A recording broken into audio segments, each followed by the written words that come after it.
처음에 보내드릴 때 좀 미스를 해서 가장 중요한 부분을 빼뜨릴 뻔했습니다. 그걸 추가하느라고 조금 좀 제가 순서를 좀 바꿔달라고 했습니다. 그래서 이 인쇄된 자료에 없는 이 네 번째 챕터를 제가 PDF로 변환해서 여러분께 드리도록 하겠습니다. 오늘 발표는 책자보다는 제 발표자를 중심으로 좀 들어봐 주시기 바라겠습니다. 저는 사실 이제 인공지능 전문가는 아니고요. 오랫동안 대기업에서 로봇 개발을 좀 했고, 최근에는 이제 제가 산업체하고 여러 가지 프로젝트를 하면서 여러 가지 그 인공지능 알고리즘들을 적용한 사례. 어떻게 보면 저는 인공지능 개발자보다는 인공지능 기술을 이용해서 여러 가지 그 솔루션들을 찾아보는 일종의 음식으로 얘기하면은 이제 어떻게 보면은 요리사, 쿠크가 보통 보면 재료를 만들지 않지 않습니까? 있는 재료를 가지고 어떻게 맛있는 요리를 만드느냐 하는 그런 역할을 한다면, 최종적인 소비자는 이제 그 음식을 먹는 사람이 되겠죠. 그래서 앞으로 인공지능의 분야는 자꾸 새로운 재료를 만들어내고 새로운 인공지능 네트워크 모델을 만드는 사람들도 필요하겠지만, 어디까지 스테이트 오브 아트를 알아가지고 어디까지 이 기술들을 최대한 활용을 해서 내 문제를 접근할 수 있는가, 그 기술이 결국은 저는 핵심이라고 생각합니다. 그래서 오늘 이 밤늦게까지 모이신 여러분들이 이런 인공지능의 어떤 영상인식에 대한 응용 현황을 알아봄으로써 내 문제를 어떻게 풀 수 있는가, 이런 스테이트 오브 아트 최신 동향을 한번 보여드리고 여러분들 문제에 있어서 나는 어떤 식으로 접근하면 좋겠다 하는 그런 인사이트를 가질 수 있지 않을까 이렇게 생각이 됩니다. 제가 아까 말씀드린 대로 여러분 책자는 네 번째가 빠졌어요. 그래서 네 번째 오늘 추가한 내용을 제가 PDF로 드리는 걸 약속을 드리도록 하겠습니다. 약간 제너럴한 얘기로 시작해보죠. 4차 산업혁명이 많이 하고 있지 않습니까? 많은 사람들이 뭐 1차, 2차 여러 가지 정의를 가지고 설명을 하는데, 저는 4차 산업혁명은 딱 한 가지로 저는 정의 내리고 싶어요. 3차까지는 인터넷 혁명인데 그 인터넷 혁명과 4차 산업혁명은 인공지능 혁명이다. 그것도 약간 정의가 조금 불분명합니다. 그래서 저는 어차피 정보혁명인데 3차까지는 우리가 인터넷이나 또는 모바일 기기를 통해서 정보를 얻는 시대다. 저는 그렇게 생각합니다. 그런데 반대로 4차 산업혁명은 우리의 데이터를 기계가 수집하는 시대다. 저는 그렇게 정의하고 싶습니다. 그러니까 데이터의 흐름이 바뀐다는 거죠. 여지껏은 인터넷이나 많은 그런 정보를 통해서 내가 정보를 수집을 해서 정보 지식 기반 사회로 가는 것을 우리가 정보화 사회라고 했는데, 이제는 내가 아니라 기계가 우리 인간의 활동들을 수집해서 여러 가지 데이터가 많이 쌓이고 있죠. 그래서 인공지능 클라우드라는 형태를 통해서 기계가 정보를 얻는 시대다. 저는 그런 그런 차원으로 한번 4차 산업혁명을 정의해 보았습니다. 이 그림은 무엇을 나타내는 그림일까요? 한번 예상해 보시겠습니까? 이게 무엇을 표시하는 그림일까요? 다 아실 것 같은데, 네. 혹시 모르시나요? 네, 우리 조교 선생님, 이게 경제규모. 네, 맞습니다. 네, 박수 한번 쳐주십시오. 전 세계 경제규모를 나타내는 그래프인데, IMF 홈페이지에 여러분 들어가 보시면 실시간으로 이 그래프를 보여주고 있습니다. 그러니까 거의 전 세계 경제규모를 하루 단위, 위클리, 주간 단위로 또 계속 바뀌기 때문에 우리나라의 위치가 어디쯤 되나 이렇게 봤더니 그래도 꽤 큰 거는 이게 일본이고요. 요게 이제 우리나라죠. 중국, 미국, 캐나다, 이렇게 되겠죠. 브라질 이렇게 되겠죠. 그러니까 굉장히 경제 규모를 갑자기 제가 꺼내는 이유는 뭐냐면 이걸 설명드리려고 하는 겁니다. 우리나라의 경제 위치가 지금 작년 기준으로 11위에 러시아를 약간 누르고 약 1조 6천억 달러 정도 규모의 11위에 속해져 있고, 전 세계 경제 규모는 대략 84조 달러 정도가 된다고 합니다. 그러니까 물론 그 중에서 24%를 차지하고 있는 미국이 전 세계 1등이고, 지금 역시 한참 미국과 무역 전쟁 중인 중국의 크기는 15.9%, 약 우리나라의 대략 한 8배 정도 규모죠. 일본이 이제 한 세 번째로, 사실은 일본과 우리나라의 비교를 해보면은 6배까지 규모가 차이가 나다가 이제는 한 3.2배 정도 많이 따라갔죠.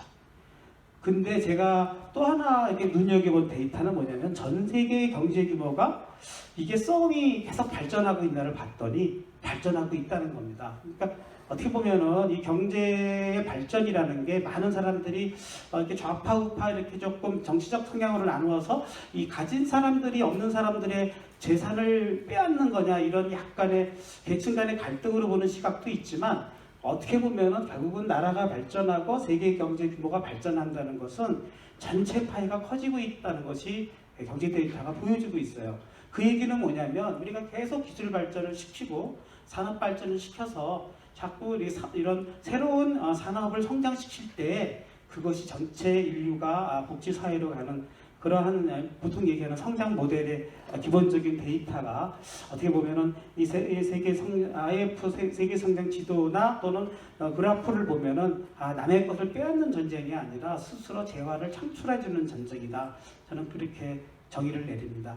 그런 면에서 인공지능이라는 그 기술은 새로운 산업을 만들어내는 기술인 거고 규모를 따져보면은 전 세계 규모가 약 2천조 원 정도가 앞으로 한 6년 뒤 정도면은 굉장히 크게 창출하는 규모고 우리나라의 현재 규모도 굉장히 커질 거라고 예상이 됩니다. 문제는 이것이 이제 우리를 갖다 깜짝 놀라게 만든 2016년 알파고 사건 불과 3년 전인데요. 이게 그 3년 전에 나왔던 그 당시에 구글 딥마인드 팀이 와가지고 우리 코리아나 호텔에 투숙하면서 한참 그 4일 동안 열심히 그 방송 라이브 방송으로 했던 그 기술의 이후에 계속 제가 논문을 추적해 보니까 기술이 계속 발전하고 있다는 점입니다. 그때에 비해서 이미 알파고는 3배 이상의 파워를 내고 있고 그 이후에 각종 영상 자료에 새로운 기술들도 보면은 아주 빠른 스피드로 속도, 정밀도, 승률 면에서 지금도 계속 진화하고 있다는 점입니다. 그러니까 얼마나 빠른 속도로 기술들이 발전하고 있는지 알 수가 있는 거죠. 그런데 또 하나 제가 시가총액 전 세계 5위 그룹의 회사들을 쭉 살펴봤더니 전부 IT 기업들이더라고요. 예전에는 전부 에너지 기업이라든가 여러 가지 바이오 산업 이런 쪽에서 차지하고 있던 위치를 이미 IT 기업들이 다 차지하고 있는데요.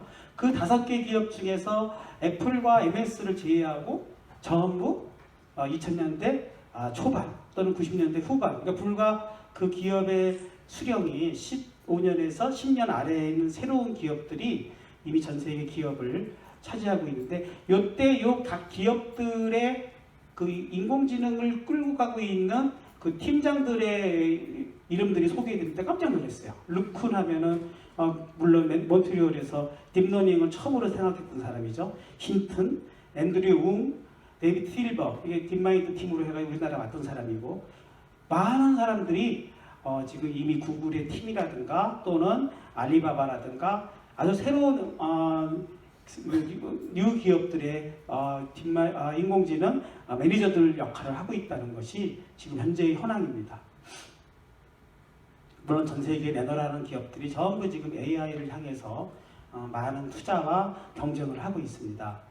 그런 면에서 우리가 인공지능 기술은 지금도 계속 빠른 속도로 발전하고 있고 다만 뭐 바둑이라든가 게임에서 보여준 일부 기술들이 그건 하나의 빙산의 일각에 불과한 거고 많은 분야에서 이런 인공지능 기술은 발전하고 있다. 이렇게 4차 산업혁명의 그 시기를 보여주고 있습니다. 발전된 속도를 보여주고 있습니다. 미국의 그 맥킨지 보고서를 재작년 거를 보게 되면은 전 세계 AI에 대한 투자 현황이 보여지고 있는데 약 전체의 100% 중에서 머신러닝과 컴퓨터 비전 분야에 약 30%를 차지하고 있는 것을 확인해 볼 수 있습니다.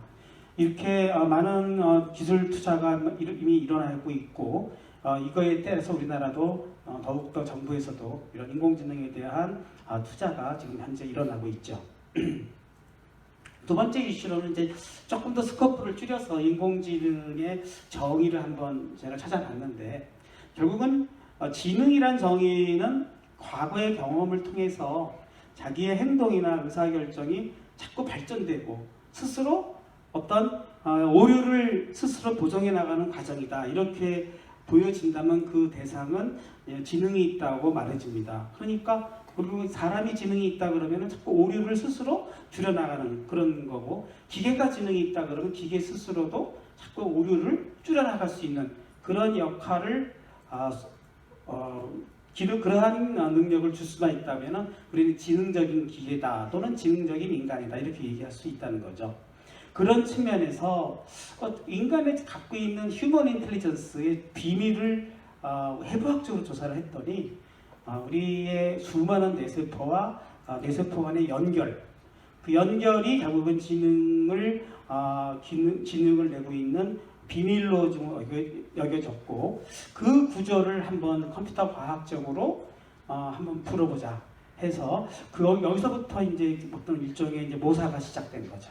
그런 면에서 이 시냅스, 이 퍼셉트론이라는 구조를 한번 살펴봤더니 수학적으로 수많은 데이터들이 일종의 웨이트를 통해서 썸이 되고 정보가 모여지고 어떠한 액션, 이건 우리가 어렸을 때는 이것을 추상돌기세포라고 불렀는데 그걸 통해서 다른 세포로 전달돼가는 과정을 수학적으로 모사를 했어요. 그래서 이것을 모사를 한 것을 이제 한번 최초로 컴퓨터에 적용하기 시작한 그것이 인공지능의 특히 이제 머신러닝의 시작이라고 보여지는데, 실질적으로 저희가 이 논문을 한번 이거 시작이 된 논문을 살펴봤더니 룸벨, 헐트라, 힌튼이라는 교수가 약 지금부터 33년 전에 이러한 구조를 한번 네트워크로 형성해서 컴퓨터화를 해보자 하고 최초로 논문을 발표했죠.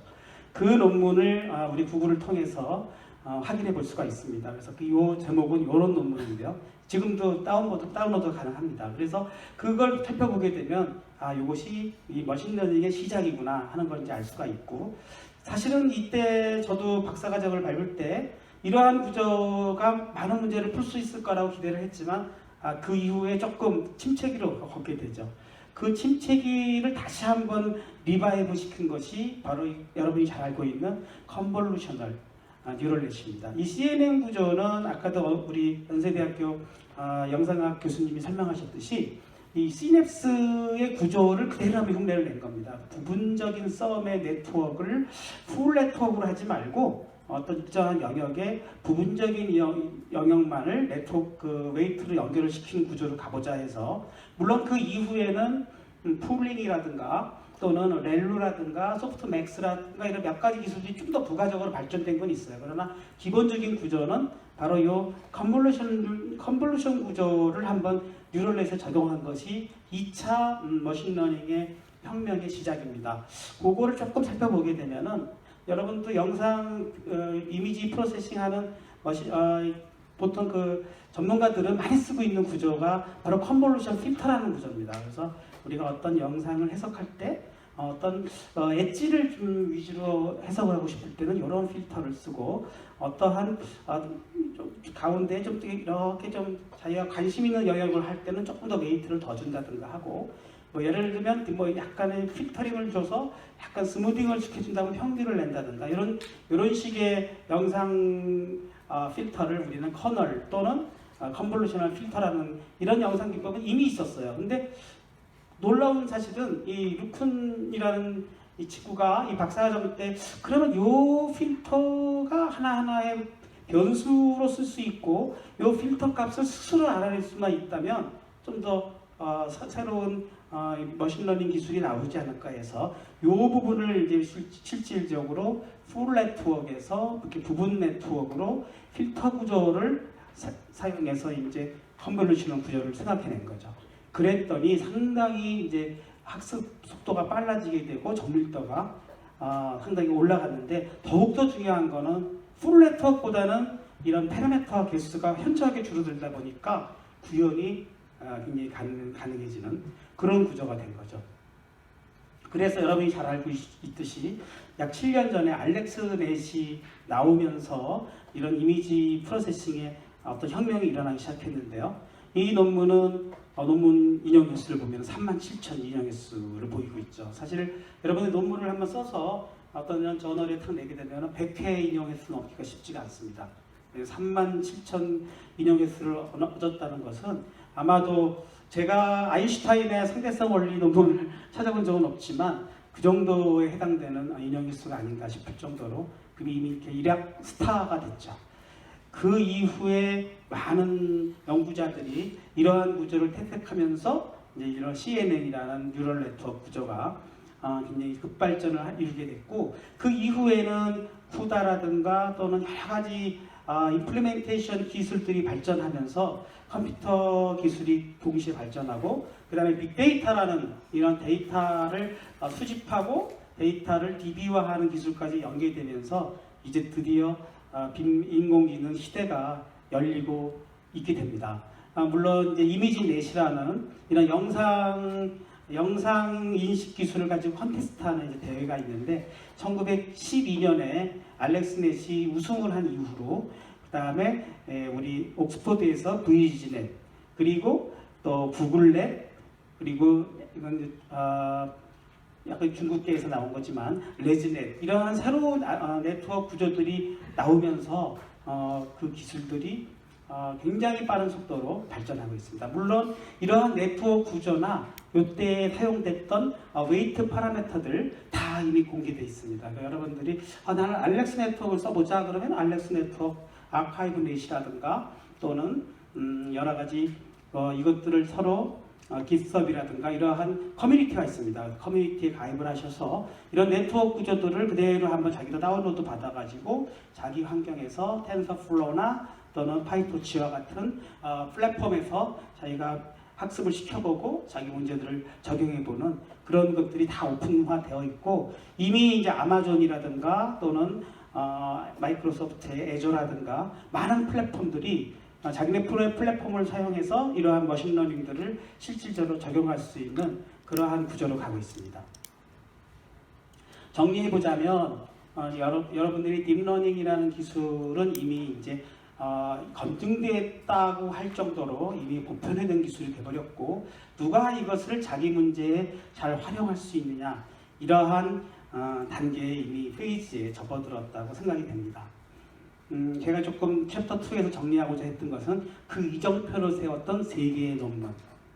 처음에 CNN이라는 구조를 만들어내고, 두 번째 물론 그 전에 우리 백프로파게이션을 처음으로 제시했던 논문, 그 다음에 CNN 구조, 그리고 알렉스넷이라는 이것을 영상인식으로 발전시켜서 이미지넷에 처음으로 우승했던 논문들, 이런 논문들이 이정표를 세웠던 그런 논문들이니까, 여러분들도 한번 이런 논문들, 비록 내가 이러한 새로운 네트워크 구조를 발명할 필요는 없겠지만 그래도 전설적인 논문들이니까 한번 다운받으셔가지고 어떻게 이런 내용들이 제시됐는가를 한번 살펴보는 것도 좋은 어떤 인사이트를 얻을 수 있는 그러한 거라고 생각이 됩니다.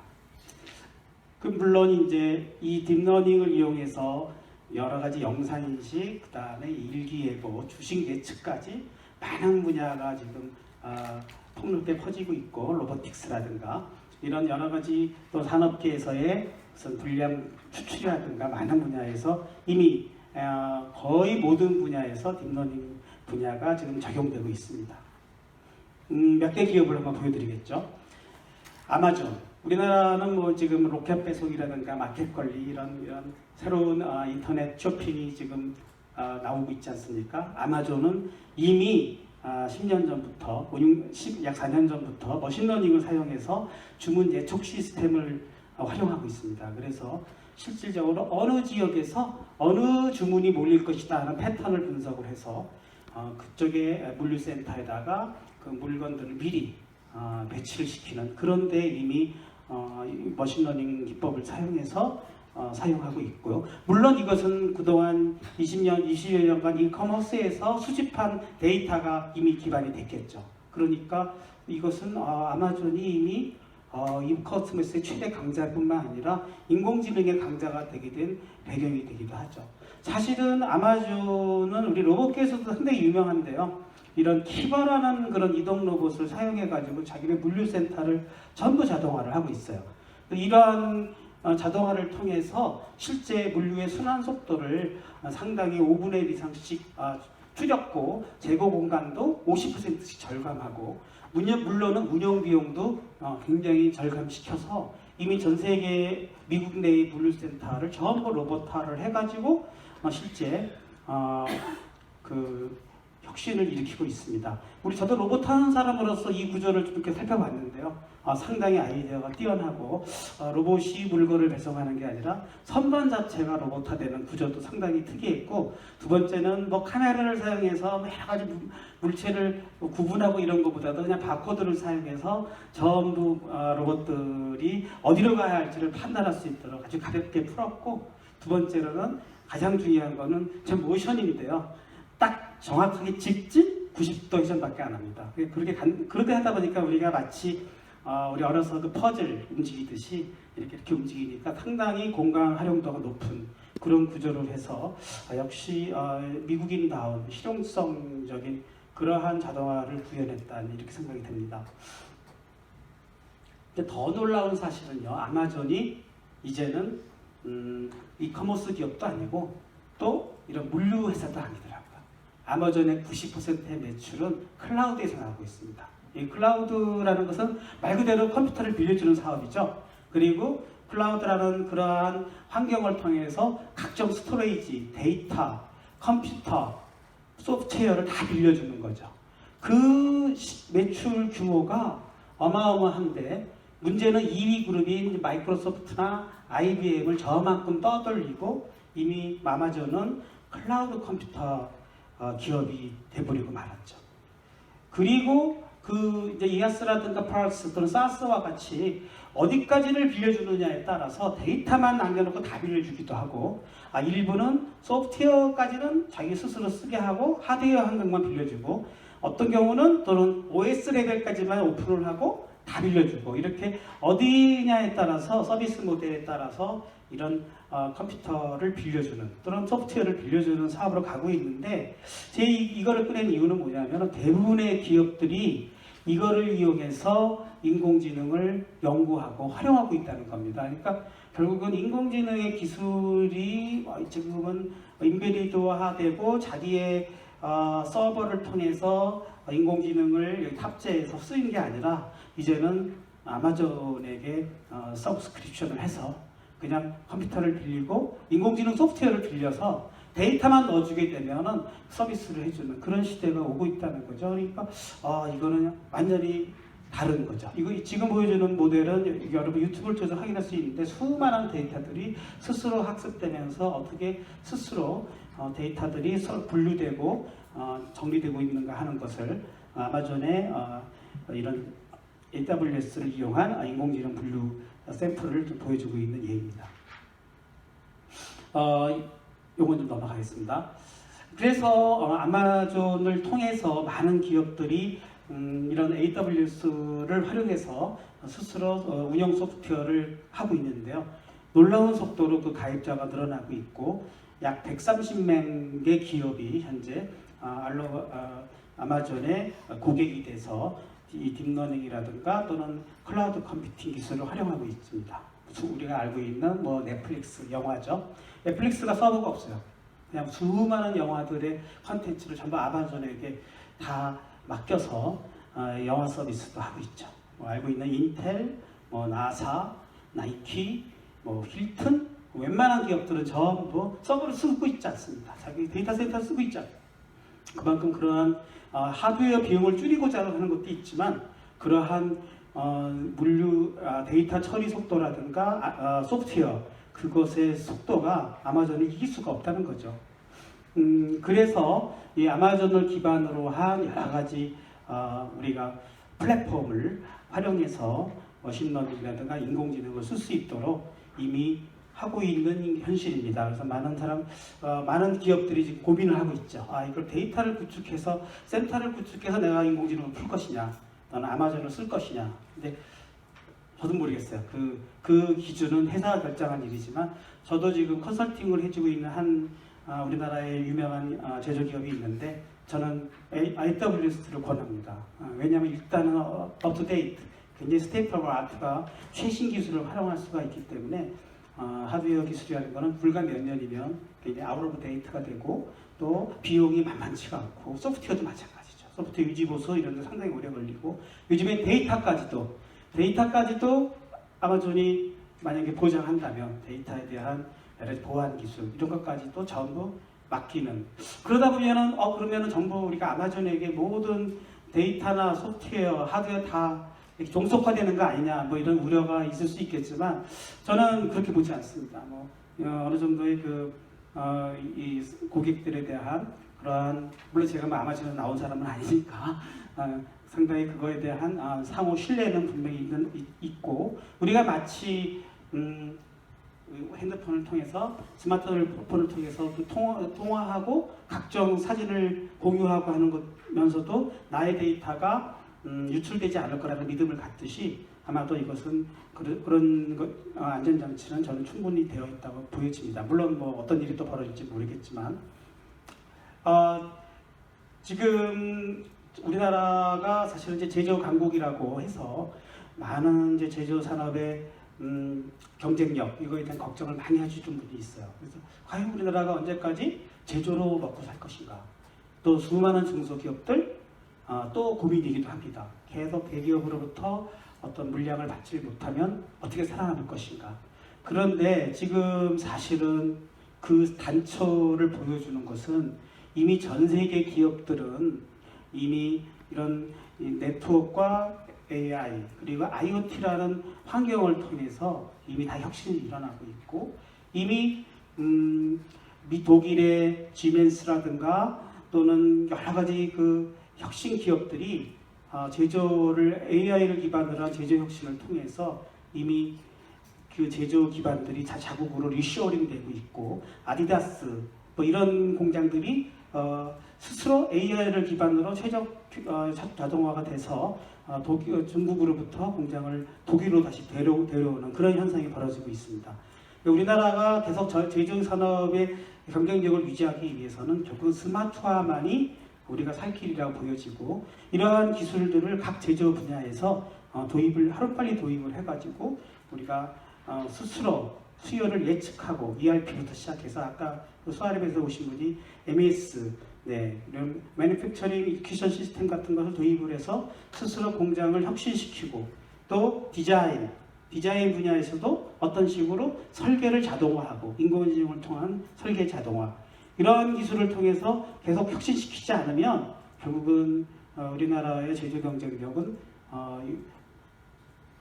유지하기가 어려울 것이다. 저는 이렇게 보여집니다. 그런 면에서 한 기업을 소개시켜주고 하는데, 이 기업은 지금 전 세계의 스마트 공장에 이런 품질을 검사해주는 그러한 기계를 생산해주는 기업입니다. 그래서 역시 그 제조 단계에서 부품의 불량이라든가 또는 그 부분에서의 최적화, 이런 것들을 계속적으로 발전시킬 수 있는데, 전 세계 현재 1등 수출량을 가지고 있죠. 이 분야에서도 가장 핵심은 바로 AI입니다. 자동으로 불량을 검사하고 또 불량의 원인을 분석을 해서 각 부분의 파라미터들을 어떻게 조절하느냐, 이런 걸 통해서 최적화시켜주는 그러한 기회를 하고 있고, 그걸 통해서 이 K-스마트라는 솔루션을 통해 가지고 실질적으로 각 제품 제조 공정에서 일어나고 있는 그러한 파라미터들을 최적화시켜주는 그러한 시도를 지금 하고 있습니다. 그래서 이거의 솔루션을 찾기 위해서 지금 카이스트하고 협력센터를 얻어서 이러한 제조 부분에 있어서의 공정 최적화를 인공지능을 기반으로 해서 발전시키고 더욱더 생산성을 높여나가는 그런 기술 혁신을 하고 있습니다. 핵심 보유 기술은 물론 광학 기술이 갖고 있는 기술인데, 이제는 알고리즘 기술, 아까 말씀드렸듯이 AI 기반으로 한 검사 알고리즘, 더 나아가서는 공정 간의 데이터를 최적화해주는 이 최적화 솔루션 기술까지도 발전시켜 나가지 않으면 세계적인 제조 기술을 유지하기가 어렵기 때문에 그렇게 하고 있고, 이걸 위해서 이제 카이스트하고 각종 그 모델링 기술들, 또 데이터 처리 기술, 또 여러 가지 솔루션들을 같이 협력을 해서 지금 이러한 부분에 대해서 제조 경쟁력을 유지하고 있습니다. 그래서 최종적으로는 이제 공장 자동화의 마지막 형태는 모든 데이터들이 데이터로 모여서 진단하고 예측까지 해주는 그러한 스마트 팩토리를 구현하는 것까지 이미 국내에서도 한 기업이 하고 있다는 걸 좀 보여드리고자 이 자료를 들고 나왔습니다. 제가 좀 빠졌다는 이 챕터 4, 이 부분 이건 제가 인쇄문에는 없는 건데 이 부분을 조금 설명하고 제 강의를 마치도록 하겠습니다. 그래서 몇 분 정도 남았죠? 20분 남았어요. 네. 지금 카이스트의 AI 기술이 어디까지 왔을까 하는 게 많은 분들이 아마 궁금하실 것 같아서 제가 사실 카이스트로 옮긴 거는 불과 3년밖에 안 됐지만 올 봄에 이 카이스트에 연구를 하고 있는 교수님들을 다 모아서 판교에서 한번 행사를 했습니다. 그래서 현재 카이스트에서 지금 연구되고 있는 AI 기술을 한번 우리 산업체에 있는 분들을 모시고 한번 다 발표를 해보자 해서 한 1000명 정도의 참가자들이 모여서 우리가 기술 설명회를 한번 했습니다. 그 중에 제가 한 3개 정도의 테마를 가지고 여러분들에게 소개를 하도록 하겠습니다. 첫 번째가 이제 컨티뉴얼 러닝이라는 건데요. 이미 CNN이나 또는 RNN 기술을 이용해서 영상 인식이나 또는 음성 인식을 하는 기술들을 이제 보편화됐다고 말씀드렸는데 그 중에서도 지금 머신러닝 하는 사람들의 가장 하드가 되고 있는 건 컨티뉴얼 러닝입니다. 데이터셋 다 트레이닝이 됐는데 추가로 데이터가 또 오는 경우에 어떻게 그것을 학습할 것인가? 그럼 다시 학습하면 될 거 아니냐 하는데 문제는 예를 들면 10만 개의 데이터를 학습을 해서 얻어진 네트워크가 있다면 그 중에서 5개, 6개가 추가됐다 하면은 그 10만 개를 갖고 학습한 모든 데이터의 파라미터가 다 무용지물이 된다는 거죠. 그게 마치 이걸 캐타스트로픽 포게팅이라고 하는데 재난적 망각이라는 거죠. 우리는 안 그렇지 않습니까? 어렸을 때부터 컵을 배웠고 그 다음에 또 일어나서 리모컨을 배웠는데 얘가 추가된다고 해서 컵을 배웠던 나의 지식이 다 사라지진 않지 않습니까? 그러나 현재의 머신링은 조금 여러분이 알고 계시는 분도 있겠지만 또 막 시작한 분들은 AI가 다 스마트하고 이렇게 굉장히 인텔리전트한 거 아니냐 하는데 가장 지금 힘들게 하고 있는 분야가 바로 이 캐타스트로픽 포게팅, 다 잊어버린다는 거죠. 그러면 추가로 얻어지는 데이터에 어떻게 기존에 있는 학습된 파라미터를 유지하면서 또 유지를 하게 되면 새로운 데이터를 받아들일 수가 없는 거고 또 그거를 다 잊어버리게 되면 완전히 과거에 학습된 데이터가 전부 망각돼 버리는 그런 모순에 빠지는 거죠. 그래서 그런 부분을 연구하기 위해서 일래스틱 웨이트 칼러데이션이라는 기법을 제시했어요. 그래서 일종의 약간의 저항을 두자는 거죠. 이쪽으로 새로운 데이터에 대해서 새로 넘어가려고 하는데 약간의 물리적 일래스티시티, 약간 탄성이죠. 그것을 수학적으로 탄성을 모델링을 해서 조금은 과거의 데이터를 유지하고자 하는 그런 거를 한번 넣어봄으로써 조금 더 컨티뉴얼 러닝이 가능하지 않을까 해서 그걸 학습시켜 봤더니 물론 완전 망각보다는 좀 효율이 떨어지긴 하지만 상당히 학습 데이터를 유지하고 있더라 하는 그런 기술들을 연구하고 있는 게 EWC 분야이고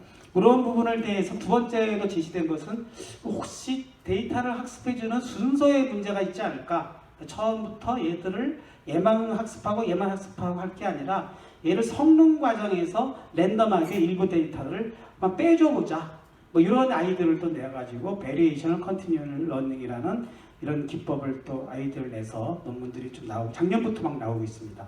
세 번째 기법으로는 이러한 일종의 시뮬레이터인데요. 시뮬레이터를 안에 넣어가지고 일종의 학습된 데이터들을 커런트 네트워크라고 놓고 새로 배워진 데이터들은 제너레이터 모델로 넣어가지고 약간 이게 개인하고 좀 비슷한 구조인데 그런 제너레이터 생성 모델과 학습된 데이터 모델을 섞어서 컴바인 시켜가지고 학습과 트레이닝, 다시 제너레이션 이것을 반복시켜 나갔더니 상당히 그런 물론 제가 보여드리는 이런 DGR 구조가 아까 컨티뉴얼 러닝에서의 가장 핵심적인 부분을 다 풀었다고 보여지지는 않습니다. 막 지금 뜨겁게 연구하고 있는 분야인데 이런 딥러닝의 이제 한계들을 좀 더 해결하기 위해서 새로운 데이터가 추가되면서 나타나는 웨이트의 생성을 어떻게 잘 형성하는 것이 우리가 인간이 갖고 있는 학습에 가장 가까운 모델일까 하고 찾는 부분에 대한 연구가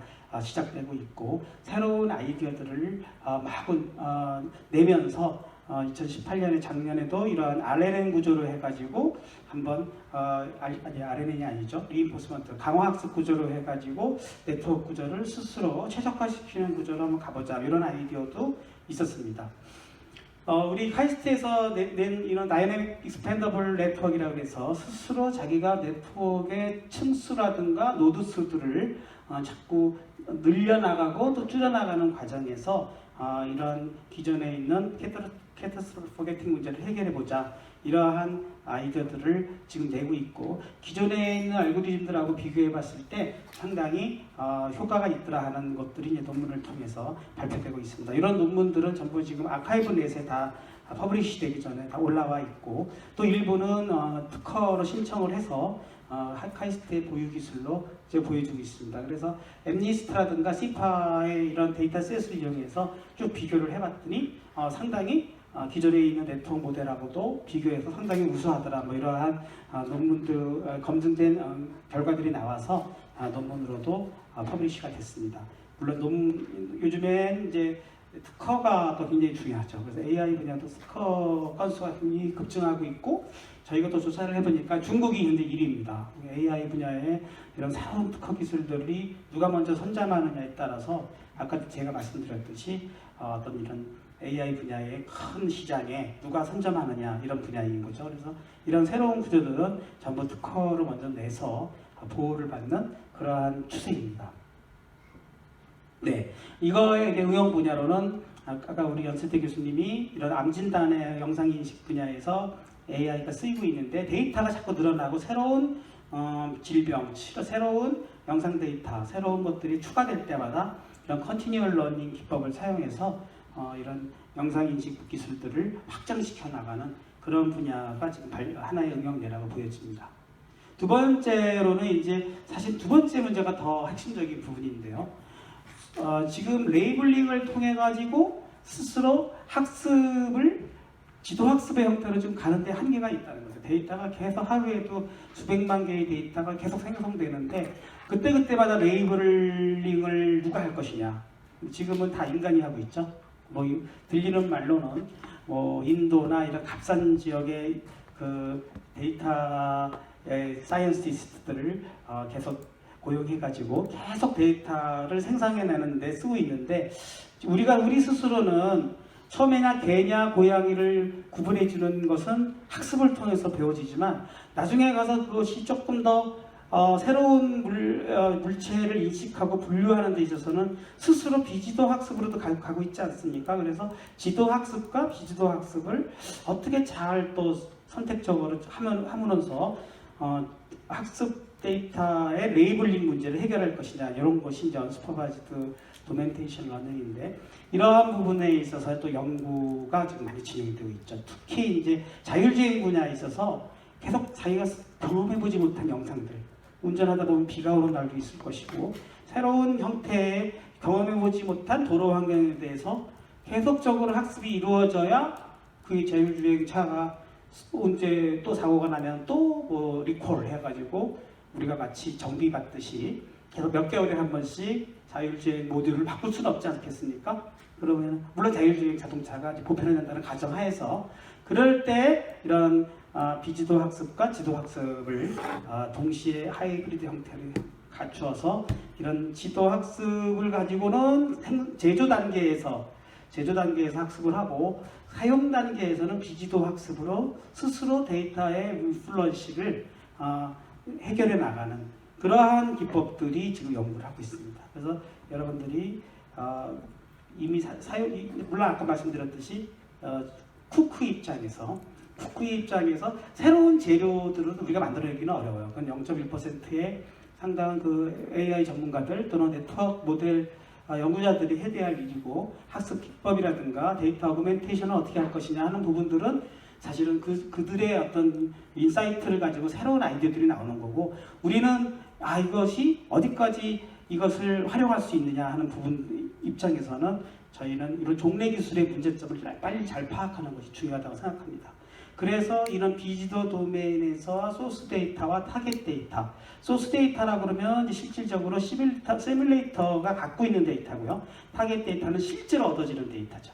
그거에 그 데이터를 잘 컴비네이션을 하는 그러한 거를 실질적으로 연구를 했더니 실질적으로 우리가 아까도 보셨듯이 데이터가 하나의 디지털 학습 모델로 쭉 얻어진 것을 우리가 보통 이제 언슈퍼바이즈드 러닝에서는 이거 클러스터링을 이용해서 최대한 유사한 모델끼리 우선 클러스터링을 한 다음에 그 중에서 가장 대표적으로 많이 레이블드 된, 그러니까 레이블드 데이터와 언레이블드 데이터가 다 섞여버린 거죠. 그런 섞인 상태에서 대표적으로 레이블드 데이터가 역시 코어 역할을 합니다. 근데 이 레이블드 데이터와 상당히 유사한 그런 이제 워크 그래프라고 그러는데 워크가 상당히 가까운 쪽으로 뭉치게끔 만드는, 그러니까 마치 우리가 보통 물을 갖다 툭 뿌렸을 때 큰 물방울이 작은 물방울을 당기는 그런 원리인 거죠. 그 데이터 스스로가 클러스터링을 이용하는 그러한 기능들을 넣어서 아까 제가 그 구글 데이터에서 그 수많은 수백만 개의 점들이 스스로 막 클러스터링이 일어나는 걸 잠깐 애니메이션들을 보여드렸는데 그런 형태로 언슈퍼바이즈드로 갖고 클라우딩을 하고 클라우딩 내에서 다시 통계학적으로 레이블 데이터가 역할을 하면서 언레이블 데이터를 끌어당기는 그러한 개념을 해서 그걸 도메인 전이라고 부르는데 도메인 전이를 이용해서 우리가 기술로 학습을 했더니 상당히 셀프 러닝 효과가 있더라 하는 것들. 그리고 여기에 있어서 가장 문제가 되는 게 이제 가짜 지도 학습인데요. 그러면은 이제 자꾸 헛데이터를 배우는 그러한 부분에 대해서도 디스크리미네이션이 일어나야 되겠죠. 그래서 가짜 레이블을 생성하는 것에 대한 것을 어떻게 막을 거냐 하는 부분. 일종의 이제 해커들이 자꾸 들어와서 가짜 데이터를 생성해가지고 그것이 많이 학습이 돼버리면 어떻게 됩니까? 자동차가 막 이상해질 수가 있겠죠. 그거에 대한 보완책 이런 것들이 굉장히 지금 연구의 대상입니다. 그래서 이런 걸 이용해서 실질적으로 두 개의 서로 달라 보이는 데이터 세트를 어떻게든 합치고 다시 분리해내느냐 이러한 아이디어들을 지금 카이스트 내에서 한 교수님이 하고 계시고 이걸 통해서 지금 몇 가지 데이터들을 모델을 갖고 테스트를 해본 결과 상당히 기존 내 물론 이제 테스트는 항상 엠니스트와 시파8 이런 이미 알려진 데이터셋을 갖고 한번 비교 논문을 해보는데 이미 언슈퍼바이즈드 러닝 기법을 적용했는데도 불구하고 슈퍼바이즈드 러닝보다도 상당히 애큐러시가 증가되고 있다는 논문들이 인정받아서 지금 아주 그 AI 쪽에서 이미 알려진 그런 저널에서 논문이 작년에도 퍼블리시가 된 그러한 기법들이 지금 나오고 있습니다. 그래서 그 파급 효과는 이런 영상 자율 영상으로 자율 주행을 하고 있는 이러한 자동차 이쪽 분야에서 상당히 적용이 되는데 상당히 도움이 되겠죠.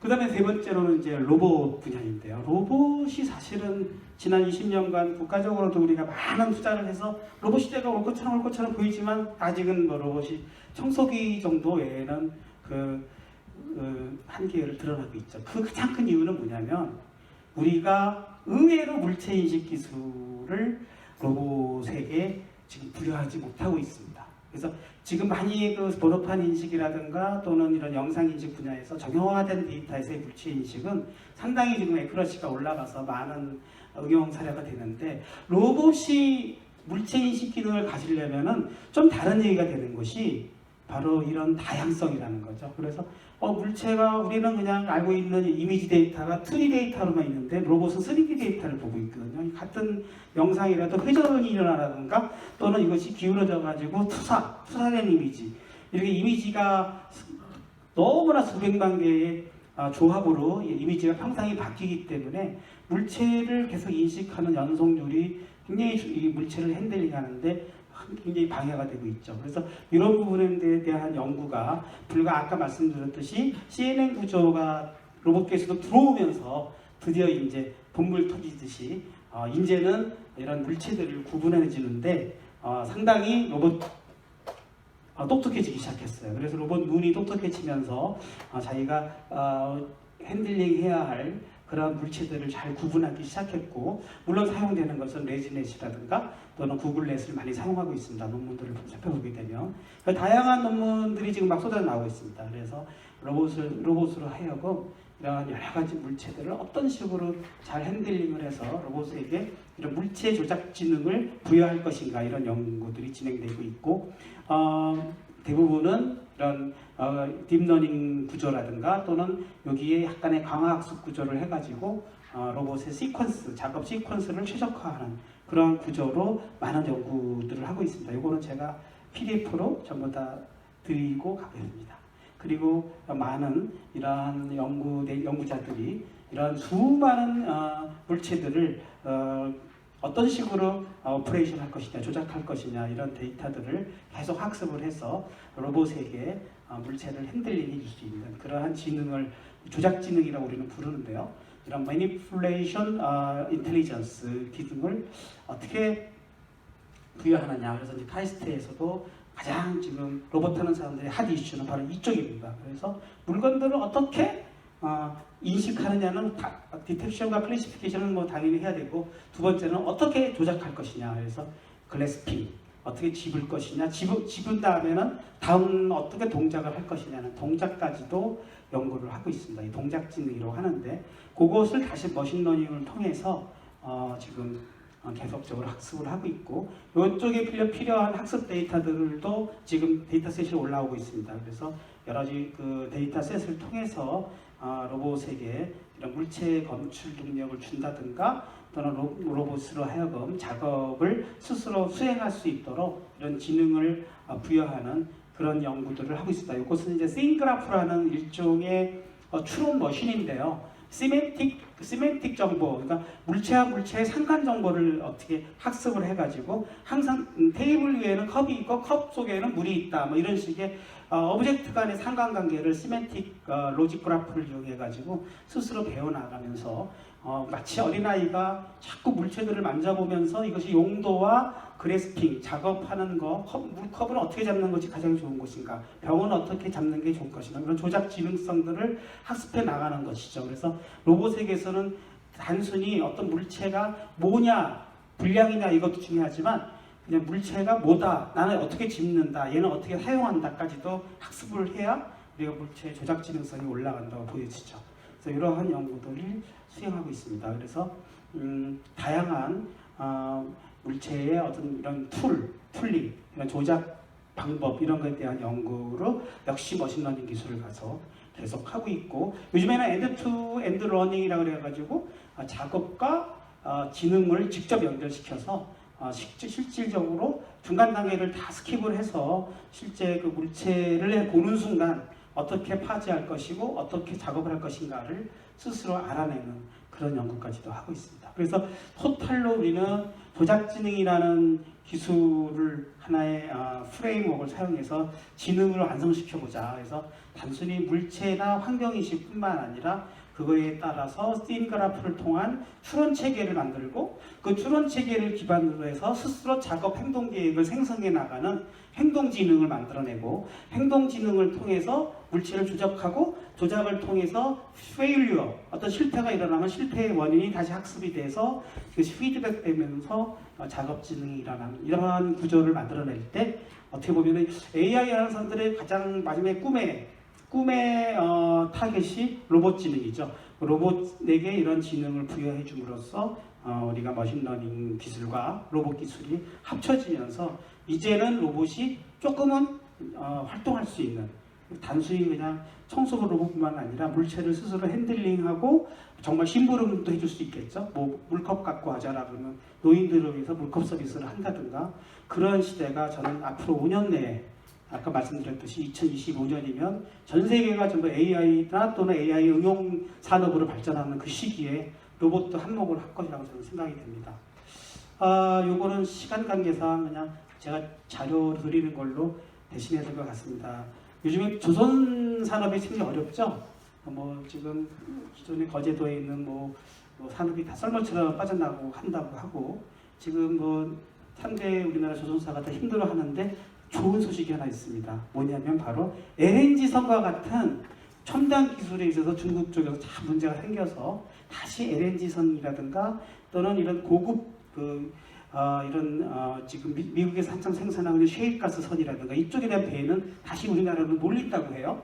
굉장히 첨단 조정 기술이 필요하니까 이쪽에 불량 검출 전부 AI가 해야 됩니다.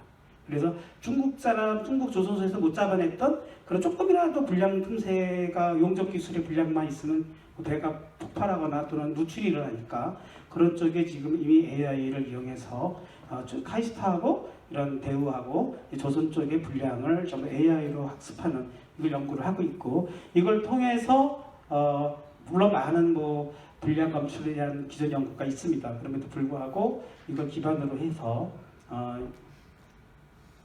넘어가고 이런 클랙이 일어났는지 또는 용접선이 끊어졌는지 또는 오버랩해서 너무 과용접이 됐는지 이런 것들도 용접하는 이런 결국 이제 조선 산업이 그 전까지는 순순히 저인건비와 그렇죠 우리의 그냥 배 조선 능력을 했는데 AI가 어쩌면 다시 우리나라의 제조 능력을 살려줄 수도 있을 거라고 저는 생각이 됩니다. 네, 오늘 늦은 시간 상당히 제가 원래는 세 번째 시간에 강의를 했었어야 됐는데 조금 맨늦게 이렇게 순서를 바꿔주셔서 우리 순검 커뮤니케이션 쪽에 감사를 드리고요. 자세한 내용들 있으면 추가된 자료로 좀 드리고 질문 있으면 하도록 하겠습니다. 질문 혹시 있습니까?